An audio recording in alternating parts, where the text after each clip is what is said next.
Okay, we are live. Hi, this is William Ramsey. Welcome to William Ramsey Investigates. On today's show, I have a very special guest, a returning guest. His name is Joseph E. Green, and he's just published a book. It came out 2 weeks ago. And if you're watching this on YouTube or Rockfin, you can see the title. The title is Tinfoil Hat Not Included: Conspiracy Theories in Art and Practice. And it goes into a lot of very current topics. People talk about conspiracy. What isn't conspiracy? What's the state? How we look at the world, really with this new information, so much information floating around. So I really enjoyed reading through this book. And I've had Joe on in the past. We talked about his other, a 2-part book, and that was Dissenting Views 1 and 2. That's also Investigations in History, Culture, Cinema, and Conspiracy. And his website is his full name with JFK at the end. So it's joegreenjfk.com. I'll put that in the show notes. And you also can see his working on a publishing house, which is Say Something Real Press. So I'll also put that in the show notes. But it's a really interesting book. A lot of names pop up, a lot of people. Somebody who, one of his friends is Mr. McBride, who I interviewed a couple times. But really interesting topics, and I'm delighted to have him back. So Joseph E. Green, welcome back to the show. Oh, thanks. I appreciate the introduction.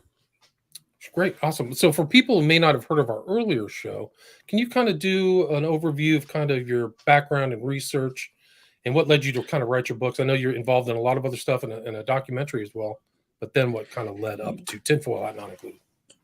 Yeah. So I started out with the Coalition on Political Assassinations, which is run by a guy named John Judge, who I met about 15 years ago now, or more. No, 16, 17. Anyway, it's been a while. And he basically became a mentor for me. I was interested in a lot of these things in a kind of abstract or academic way. And John sort of pointed me into the nitty gritty of the details of how the world actually works. And it turns out that every time you turn over a rock, there's a conspiracy under it. And unfortunately, you look at one and then you look at the next one and you think this can't possibly be also. And yeah, it turns out that one was too. And you just keep going. It's incredible the way things come into each other and how almost nothing you see on television is true in any sense. No, it is amazing. Like, we're in a kind of a new kind of informational era where the cover story is total deception. It's also superficial. There's a lot more to the story that oftentimes the public discourse is leaving out critical elements of who these people really are, what they really did, what's been left out of history. So it's kind of like, and it's kind of like, for me, when I was reading through your book, it's like conspiracy. It is a conspiracy, but it's like, it's how you perceive these things, how we think what we think. You wrote that in the introduction. So it's like, what are the terminologies that we use? Well, and that terminology, of course, came to us by popular demand of the CIA after the Kennedy assassination, the term conspiracy theorist. And it's a really troubling pairing of words. Like, basically, what it actually means, if you break out the syntax, is one thing, but what people understand by it, what is denoted by the term conspiracy theorist, tends to be like you're a whack job who, thinks something wild or untrue. The Kennedy assassination becomes a kind of a people don't jump to that necessarily. I think people nowadays tend to jump to, you don't believe the earth is round, or you believe everybody's a lizard, or something truly, outrageous that would require an enormous amount of evidence that appears to be unavailable to try and prove. Whereas the area that I spend most of my time in, and most researchers spend most of their time in, are areas where there is available evidence, but that evidence is not presented in the media, so people accept whatever story that they're given. And unfortunately, this happens over and over again. And I'm not much of a Noam Chomsky guy, but in this book, I do give him his proper credit for making the statement that the more free your country is, or the more you have some sort of democratic election thing going in your country, the more you need to be propagandized. right? If the state just has an iron fist and will just kill you or imprison you for doing anything, you don't really need a whole lot of propaganda. The propaganda is in deference to the fact that we have so much freedom and ability to look into these things. So, and unfortunately, that's what comes to and that's where this book came out of. Is just all that propaganda that's coming out. Like our history almost is propaganda in a lot of ways, if not all. I mean, It is. I don't know where. Yeah, and that, which is also, but and the trouble with a lot of these terms, and this is what I was trying to reset in this book, is that you're either it's almost like it always means too much or too little. There's very few nuances in these things. So it's like, well, you're pro conspiracy theory. Well, I'm not pro conspiracy theory, but if the facts lead me in that direction, I won't jump off the trail just because it leads to a conspiracy. That's the critical thing. It's not that you're seeing conspiracies everywhere. It's that there are plenty of conspiracies. And the hilarious thing about in our country is that some of them are actually acknowledged, some of them aren't, but they still remain in the public consciousness. And one of my favorite examples, which I also cited in this book, which is now, it happened something almost 20 years ago. But Colin Powell was asked about the overthrow of Salvador Allende's government. And he was just answering questions off the cuff. And they said, "Oh, do you regret our involvement in that?" And Colin Powell says, "Yeah, I do regret that. And the United States regrets that. And, we shouldn't have been involved in that thing." Well, he got into big trouble because the United States had not officially said that, yes, we did do Salvador Allende. And since they hadn't admitted to it yet, it was not a thing to say in front of the press. But again, it's because Colin Powell's an intelligent person. He knows what the hell's going on, and he answered the question honestly. Right. So it's like you have to keep these public myths, right? This public myth. Shibboleths. Yeah, right. So you have to really do it. That Allende was the original 9/11, September 11th, I think. The original 9/11. That's right. Yeah. Yeah, shock doctrine, really awful stuff. But yeah, so it's like and it still goes on today, right? I mean, we still have nobody questions JFK. It's it's more brazen, I guess, in some sense. Like it used to be, like even when they were writing things like the Critics and Scoundrels, when they were there was an article that was written in the 60s about the quote unquote scoundrels that are criticizing the Warren Commission. But even then, there was much more of a tendency to take on issues of substance rather than just these. Like in a modern newspaper, if there's an editorial, it wouldn't say, well, the evidence doesn't support that JFK was assassinated by a conspiracy. It would just say conspiracy theorists are idiots, and they're also anti-vaxxers, and they're also this, and then it just becomes a chain of association. I don't know if you've read any articles like that in any newspaper, but this is how they go. They don't rise to even providing any kind of substantive discourse. It's just, you're dumb because you believe this. And that, unfortunately, is the way a lot of people think this. Right. And so then it kind of twists the public mind. And then also it divides people into two different camps. Like I think your statement about nuance is really important, because even in this discourse, you're either a schizo conspiracist or a normie, right? You can't kind of be in some middle place where you're asking questions or, questioning history or trying to look for discourse, like you said. So it is interesting how that kind of rhetoric is so powerful in our communication and discourse.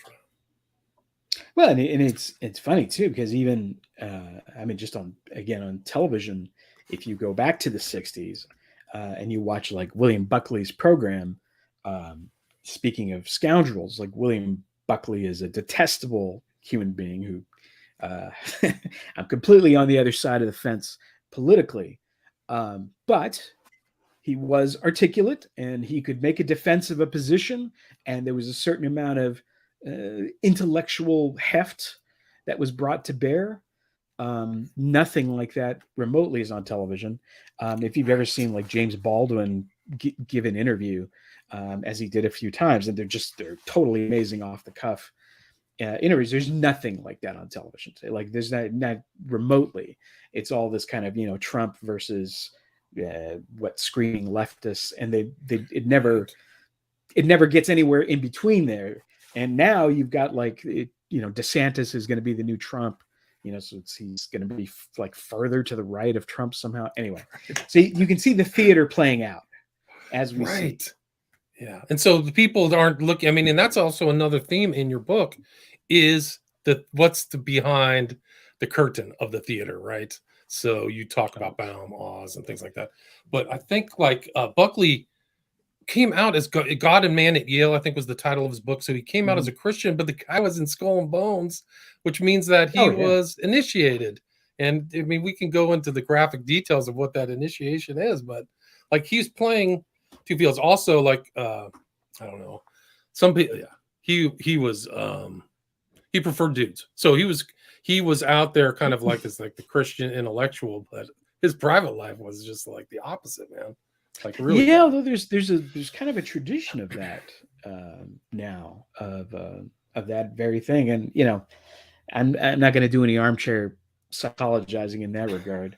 But the fact of the matter is that Buckley, if he was on television now, I think people just wouldn't understand what he was saying.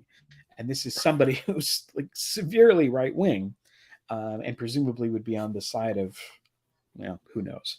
Republican Party is, both parties really have moved in very bad directions for us, which is another thing that's also very difficult to discuss, because you end up getting into these wild binaries that have nothing to do with each other and nothing to do, frankly, with reality.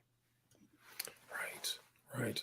And that's the whole thing. And so people are taking this kind of theatrics and rhetoric that get clicks or get attention and considering that to be their reality too, which is all, kind of scary. Like you clearly can see that these people on TV are saying the most outrageous thing just to get people angry and get attention, and even online, right?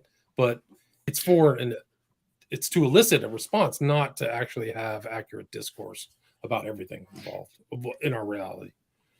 Yeah, and there's always a part of culture that is like that. I mean, there were shock jocks going back to the 70s, right? And that just grew and grew and grew, and they got on television with Morton Downey, and it dug further tunnels, but it continued to exist in the culture, and it got bigger and bigger in the culture. And so now, like, shock jocks are basically what we have as a political system, is just two people saying wildly different things, but not only there's no common ground, there's no discourse, there's no language to even speak what a reconciliation would be. Like, no, it's so true. I mean, like Trump is like he's one of the biggest purveyors of that, like clearly saying stuff to get attention and getting in the public eye like a shock jock. He's almost like a shock jock politician. Even his most recent thing about Ron DeSanctimonious and all this stuff, like he's playing for people like Morton Downey. What was the original guy? There was this other lunatic on late night TV before Downey. I wish I could remember his name. Yeah, do you remember? I know you. Yes, I know you're thinking of. I cannot think of who that is. Right now, his daughter was that one actress. Gosh, what is his name? But I'll have to look it up. But they were just doing it for fun, and they had the audience all ramped up, and I mean, come out with a flag. Yeah. Well, it's not. I mean, and it's been said before, but it's it's a little like wrestling, and it's gotten more and more like wrestling, because there's so little talk about things that actually matter to most people's lives. It becomes these abstract. No, immigration. I'm against immigration. Like, what the hell does that even mean? I'm against immigration, like as a concept. Like, you don't ever want to, And then the same thing. I'm pro-immigration. So okay, so what?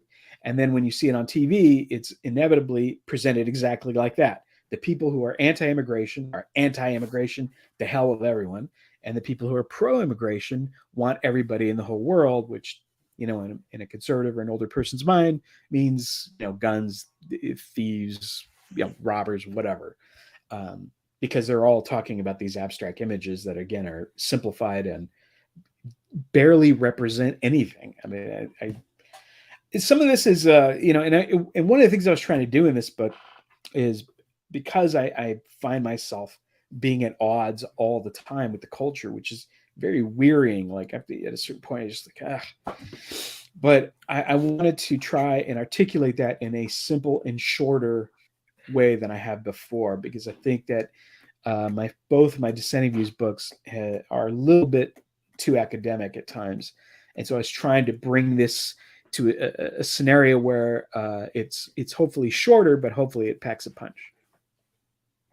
And it is interesting. You're willing to go to both sides because you criticize NPR, Scott Simon's reporting.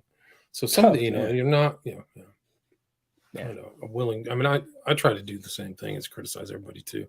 But can you talk kind of about maybe your introductory chapter about Scott Simon and NPR and how some of these guys really are servants of the state? I mean, they get paid by the state, so it's not surprising that they become, on the left, they become servants of the state. And Wally George is his name. Thanks, Dappy Jack. Yeah, Wally George.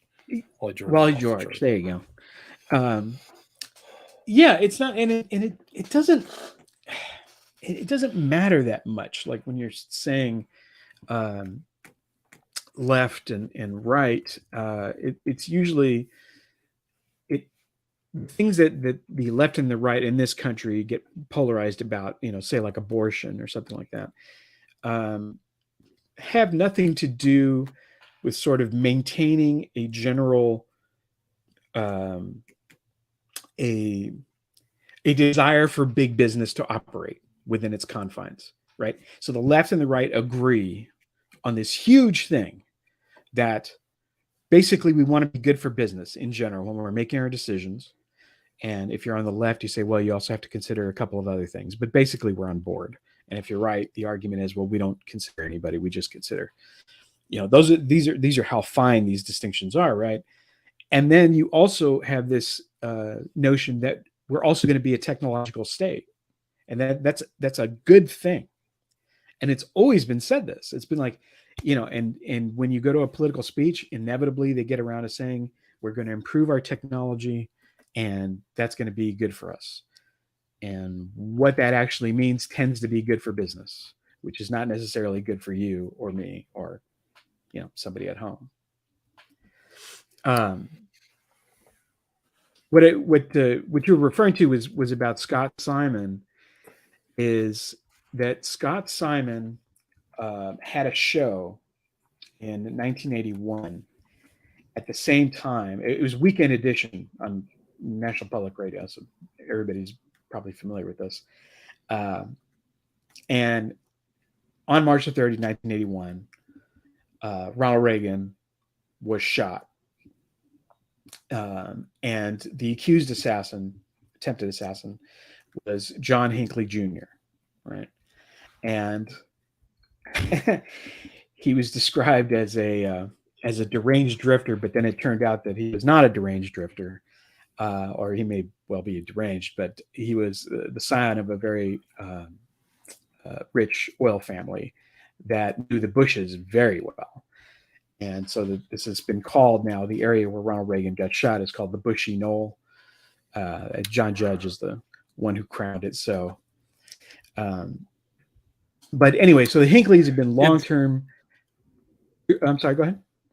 Oh, I was just going to say that part of that hotel in Washington, D.C., where he was shot, they made sure to strip it all away. So the whole place where Hinckley supposedly was and that wall, they changed the whole thing so that there would be no memory of even the landscape or the architecture at that time. Because when I was in D.C., I was like, this doesn't look anything like this. That was almost I had 10 the same years later. Oh, wow. So that was, I was going to say, I just went there 6 or 7 years ago and just to be in the area, because you're right. It doesn't look, you try to match it up with pictures and it's useless. Yeah. I was there in 95, right? So it was 15 years later, totally different. Wow. Yeah. Well, anyway, so this Hinckley Bush shooting Uh, uh, he had the Scott Simon had the chance to ask Bush about the Hinckley Bush connection, and he didn't do it. And when he was then asked why he didn't do it, he said that may be something that gentlemen just don't ask gentlemen. And I write in here that I don't like that. Okay. And right, it wasn't when the Bush son was supposed to have a dinner with the Hinckley family, like on the Scott same Hinckley. night or the night before. Yeah, it was the night. It was actually going to be the night after, if I recall correctly. But it's not even the dinner, because it's just the fact that, you know, this person who turns out to be the assassin or the attempted shooter of Ronald Reagan has this long family connection with the Bushes, like really pretty deep. Like they knew the family, they grew up together, you know, and you're just not allowed to ask the question. right. It's a bizarre disconnect that the bigger the crime, the more improper it is to ask about the motives for that crime. Right. And there's a lot of suspicious things around that shooting, right? Hinckley was involved yes. in World Vision. You mentioned that, just like Chapman with the Lennon Yep. death. He was in World Vision, which is a CIA front. There's all kinds of stuff. We could do a whole show on that.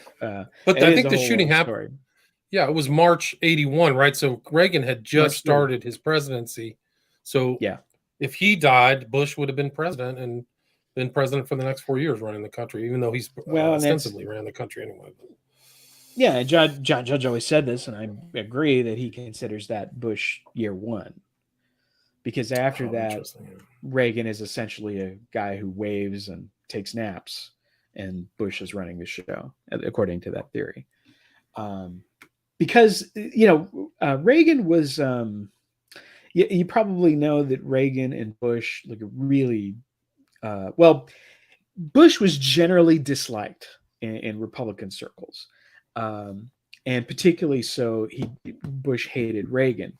Reagan was, you know, he had certainly his flaws, but he was polite about wanting everybody to participate. So when they were going to have a debate, Bush wanted a debate with Reagan only, and Reagan said, no, let's invite everybody, including the libertarian. You may remember, I think it was his name John Anderson. He used to run for president every single 4 years from the Libertarian Party. And he's like, yeah, sure, let's get him. You know, so that's give Reagan points for that. And Bush was not interested in that at all. And they'd been combative the whole time. And so it's not totally out of the woodwork to ask whether this was suspicious in any way. And it was essentially dismissed on day one. And those are the stories that it's like a big giant red flag. There's a very obvious question that is not being asked. And then at some point, we're told that it's improper to ask that question. It is an improper question. I'm just not a believer in improper questions. I don't think there are improper questions. I agree. I think a lot of these people, I mean, it's still in journalism today on both sides. If you want access to these politicians or invited to their after-hour parties, you cannot ask certain questions or you're done. You're off of that list, baby. You're gone. So and that's what people don't. If you can't do your work, can't feed your family, your career. Can't pay your kids. Yeah, can't pay your kids' college. You're done. Yeah, so I mean, and it's something that happens on all journalists. So there's a lot of stuff going on. Yeah, I mean, you talk about QAnon too in this book. You talk about kind of conspiracy theories, like really going into kind of Michael Shermer's like a known kind of skeptic on everything, right? So he's skeptical about this whole conspiracy culture or whatever. Well, but I mean, it's a disingenuous argument because he's not like he's sitting down and actually analyzing, you know, the culture and then coming up with an answer. He's got a predetermined answer, and then he just cites essentially nothing, but he talks for a while, and that's supposed to be a support for his position. Unlike, by the way, again, going back to the 60s, right? Richard Hofstadter um, wrote a famous book that was about American conspiracies. And although he was, on the other side of this issue, it was a reasonable and fairly well researched book. So it was possible, even in that book came out in 1964, right after Kennedy was killed. Um, there was some ability to bring certain questions out at that time that really doesn't happen now. Right. What was the? Do you know the title of Hofstadter? It's Hofstadter. Oh yeah, it's a famous. Oh God, it just popped out of my head. I'll find it. Let's see. Paranoid Style in American Politics and Other American Essays. Politics. Yes, yeah. That's the one. I can't. It just dropped out of my head. But those, I mean, these kind of paranoid style is always around. I mean, what total paranoia? What did man say? Total paranoia is total awareness. And you talk about like some other people in this about why maybe some of this paranoia is justified, considering the state, all the president's men, Pakula, who also did what is it? Not Scanner Darkly. It's Parallax View. Yeah, call that stuff. Mm-hmm. Mm-hmm. Yeah, no, yeah. That's I love the 70s paranoid thrillers where you could sort of make really good films on adult themes and that were inspired by stuff that was going on in the counterculture of the 60s, which is where my heart really lies. But yeah, again, there's not a. I feel like this discussion isn't happening very often, and that's what I was trying to do with this thing. Get some of these questions out there. At least, hopefully, if somebody reads it, maybe gain an ability to parse some of the language of how discussions happen in this country and why they're polarized and why they need not be in some cases. But also to get out of the training of always regarding the state's position as the default position and one that shouldn't be questioned. Because unfortunately, I mean, I hate to tell you, and it always, if you just say it to a person, you tend to sound nuts. But it's like the Kennedy assassination is a conspiracy. Martin Luther King was assassinated by conspiracy. Malcolm X, and away we go. And I can't JFK, help that. RFK, yeah. And Ted Kennedy. Yeah, I wrote a whole thing on Ted Kennedy, which and most people are on the other side of that. But there's been some interesting work that came out from there. But the point being is that just sounds like a bunch of nonsense. Most people are not going to be able to accept that just bluntly. But I feel like if you go one at a time and you get the proper training to understand when somebody is trying to lie to you, what are they likely to say in this propaganda culture? And that's what I'm trying to do with Tinfoil Hat. I mean, it's a it's not a it's kind of a tongue-in-cheek title, but again, the whole idea is to try and take an ice pick to some of the language that's being used in this country. Because but it's just like the narrowing it, yeah, it really is Orwellian, right? Because you narrow the language down to these very blocky forms, and then when people are discourse, they're not getting any deeper understanding, particularly when the American state has been involved in so many dark events since the end of World War II. And you start off with this crazy guy who said America had the coons or whatever, but like we've been involved in some pretty heavy duty stuff, and so we dropped 2 nukes on Japan. Like we're capable of like really horrible stuff, which is hardly ever addressed. In if you do any research into that and just have a certain amount of empathy, I've having looked into that, I think that if somebody were born Japanese and they wanted to dedicate themselves to destroying the United States, like I would understand. You know what I mean? Based on the fact that we dropped those bombs, because those stories are horrific. If you go into that stuff, which I won't right now, but But yeah, and then when you can pick up some of that, when you learn the real history of even something like World War II, Right. you can at least train yourself to empathize a little bit with the people who are getting crushed. I mean, the whole thing about terrorism is that it's from unequal parties, right? The guerrilla band, they're terrorists because they're operating against the state. If the state carpet bombs them, that's not considered terrorism in our language. Right. Or poisons them with Agent Orange, causing Or poisons them with immense Agent harm Orange. for Yes. generations. Like what the Americans After done we with the Nixon's invaded their monstrous. country, Right. to On a prevent them fake from pretext, going right? We know the Gulf on of a fake. Yes, Tonkin yes. was The Gulf of engineered. Tonkin. So like you're going, if you're really thinking, are you really a conspiracy, or are you just trying like how do these terms overlap? Where you're a conspiracy investigator, or are you just looking at the true history, not this Right. kind of whitewashed, uh, superficial, kind of like white bread view of history when it's much more nuanced and there's a lot of other things going on influencing history. So Yeah, and that's precisely why history isn't taught that way. I mean, everyone remembers that when they were in high school or even university, if you were in like a general course, history is the most boring subject imaginable. But it's not actually. Like history is fascinating. It's a continuing drama with all these different human personalities and amazing things happening.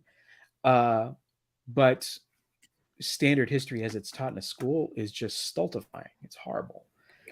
You know, why is that which the is case?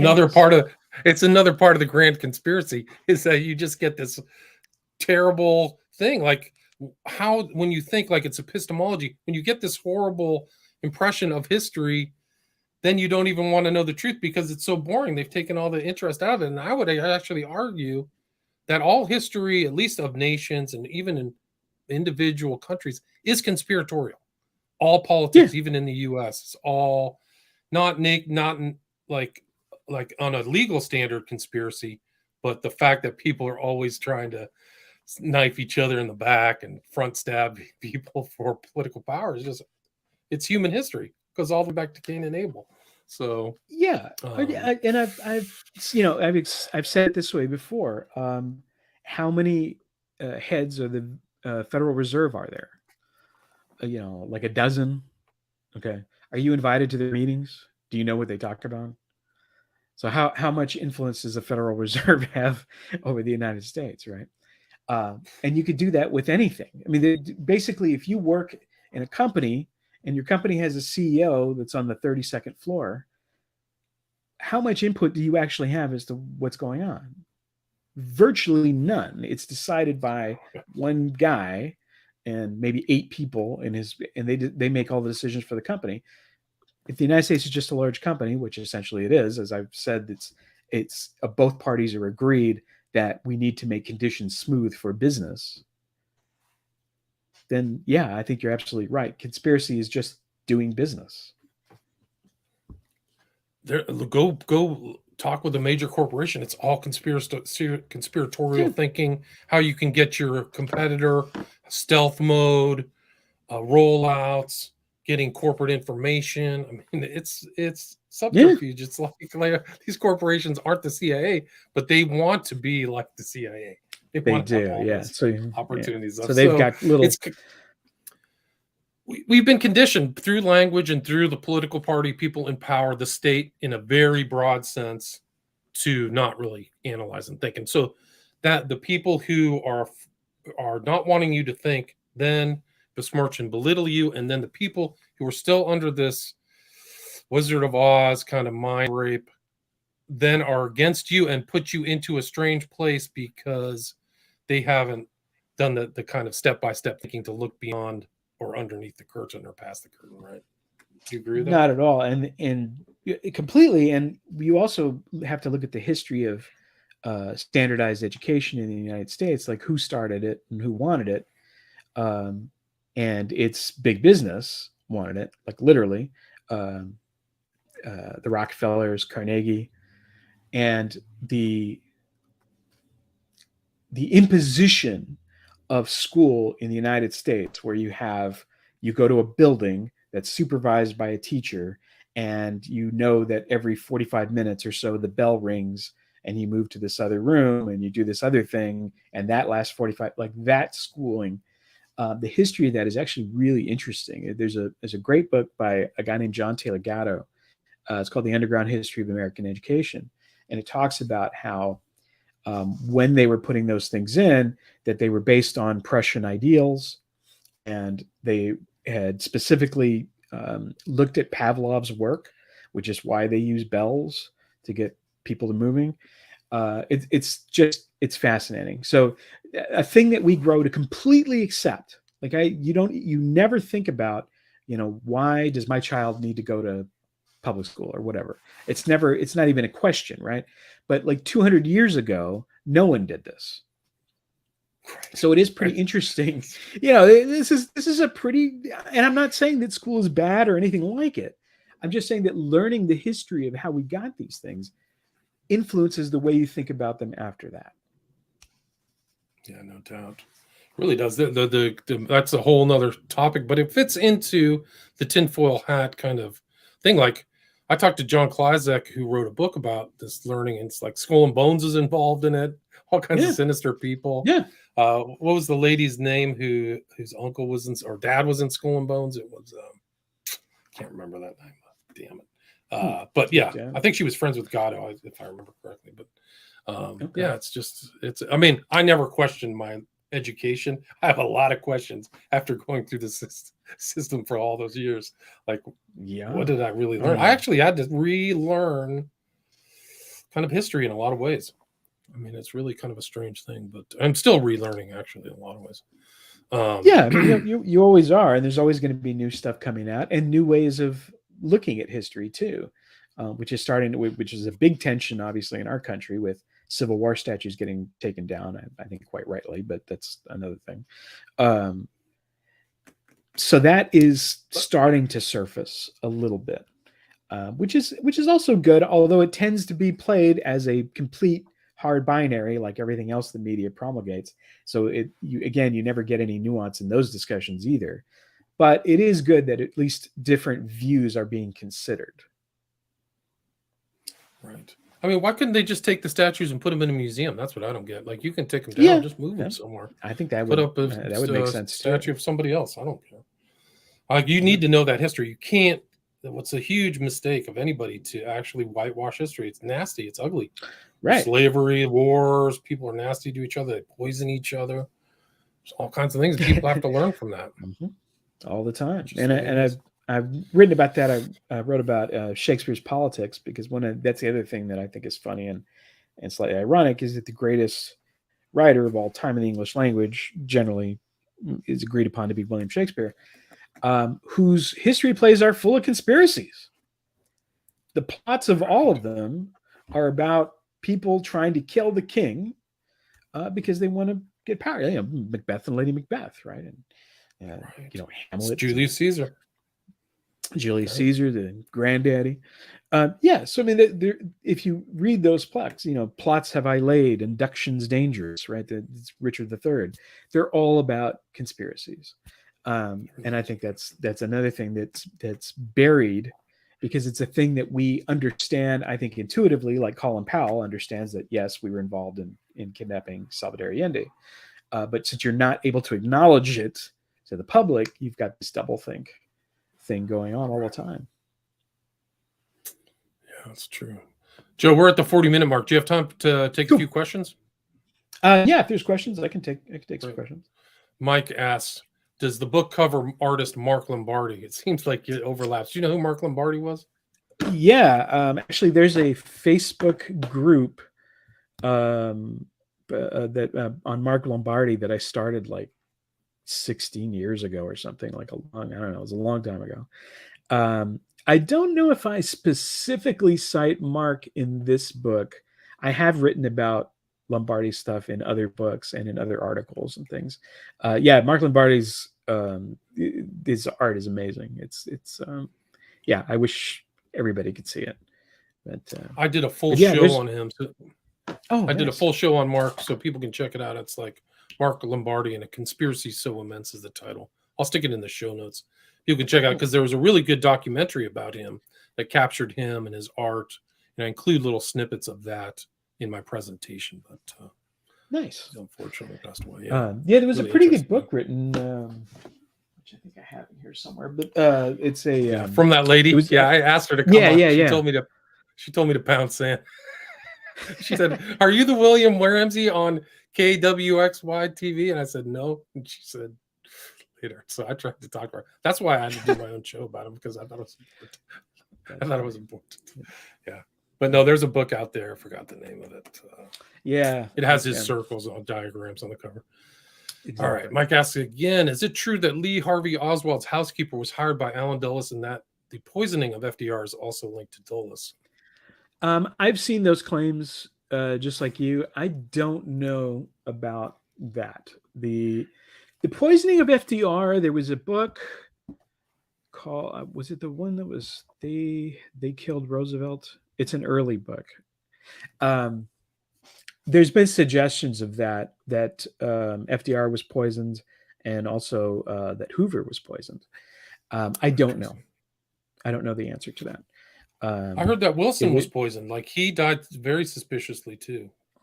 Well, he also had a stroke, and he was like half of his face was paralyzed. So I'm not sure about that, because I think he was sick for quite a while. He may have died suddenly, but he had physical issues. I was going to write been sick. Okay. Yeah. I had written half a play about Wilson, so I looked into that a little bit. Interesting. He kind of regretted after. I think at the end he. G.R. Piper, wasn't Garfield poisoned as well? I don't know. Yeah, getting poisoned is a pretty. Like, what's weird. I mean, besides the poisoning, of course, is that like one of our presidents gets shot at and or killed about every 40 years or so. I think if you do the math, just pretty unnerving for a country that's supposed to be, top of the world. That's always been peculiar about our country, that we do tend to have a lot of dead presidents that way. There is one that the official, I don't think it was Garfield. It was there is a president that died of eating cherries and milk officially. But apparently there's some people who argue that it was actually arsenic poisoning, which in any case is more believable than dying of cherries and milk. True. But there's also presidents who've been shot and survived, like Jackson, a gun misfired. Right. Roosevelt was shot and gave a speech. So these guys, people are trying to Teddy's famous speech. Yeah. So. Yeah, but I mean, that's lunacy. Like, most countries do not like have this level of violence against their leaders every couple of generations. Like, it's pretty unusual. Particularly, like I say, if all the PR is about land of the free, home of the brave, and all that kind of stuff. But if you're a president, you might get shot. There's a bizarre contrast there for sure. How violent our politics is. America's a violent country. They had a guy come out, I forgot his name, but he said, "Yeah, America's a very violent country, involved in all these wars," and people went after him. Forgot it was American professor. Do you know that story? It's very recent. No, I don't think I've heard that. Find the guy's name. I mean, and I've talked about this elsewhere, and I talk about it a little bit in the book about the fact that I do think that there's a continuity with Great Britain to the United States, that after World War II, there's a reason why the United States becomes the kind of main player in the Western world, the way that the Great Britain used to be, and could no longer be after the Blitz, because they were going to be scrambling to survive for quite a while. But no, I think that there is that. The U.S. was in a strange position after World War II, because if they didn't have that kind of overt drive, at least up until 1945 for this. I mean, they had a sea to shining sea mentality, but they didn't come to that whole world dominance like the Germans really wanted. And then World War II happened, and it's like, who's left standing? This one giant country with huge population, and huge and war, that had not been untouched by war. damaged.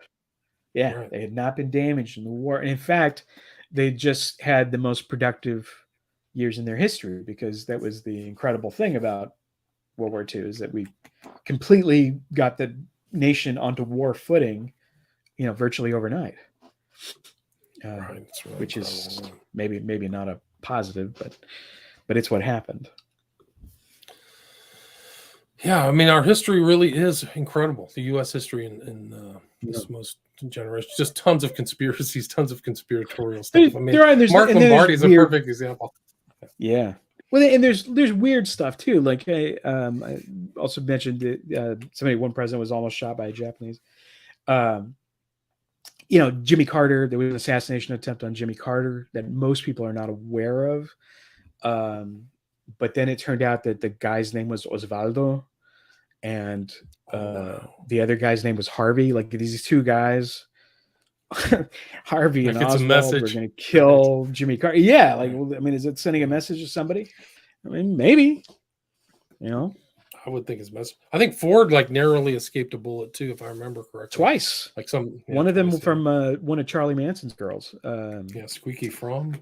Squeaky Fromm and Sarah Jane Moore, and they both had these very bizarre. In one case, I don't remember if it was Sarah Jane Moore or not. The gun didn't have any bullets or something, if I remember right.